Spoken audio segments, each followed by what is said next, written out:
Hey, Conor here at Neversink Farm, and I'm in the tomato house. I want to talk about when to use hook and wicket, like under what circumstance. I don't remember. I don't really recommend it for out in your garden. If you're, a backyard gardener, I have tomatoes, under a little tiny little hoop house, and there's some tomatoes in there. They're really not going to grow long enough for that to happen because one, they're outdoors. Two, they're not grafted. Three, I plant them much later because I don't want any danger of frost, so I don't plant them until well to the end of May, early June, and then they're going to freeze pretty early. But if you're in a warmer environment and you're outdoors, they may grow long enough for that.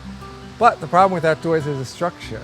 While for hook and wicket you don't need a very strong structure because you're holding on to very little weight, you still need something.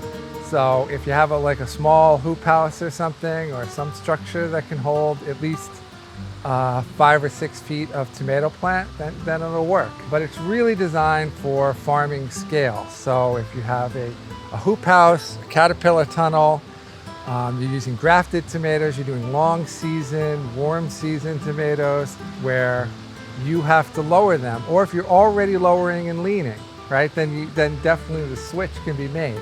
It's really just an efficient way of being able to lower your tomatoes without leaning them or without getting on a ladder.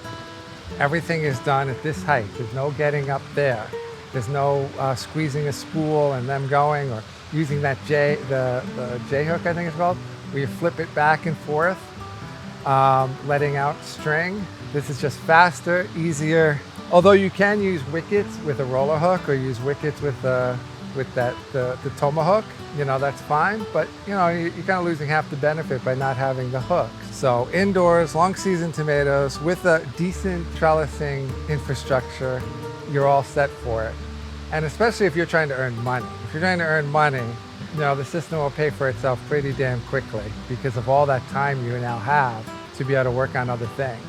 It cuts the tomato house down, by 90% of how long you're in here, because you're moving that ladder along, oh boy. And also the cost of putting in the system for holding tomatoes. When you're leaning them, that's quite a system because the amount of weight on it and the amount of pull is just so much. All right, so I hope that's helpful. I'm going to get back to finishing up lowering, and until next time.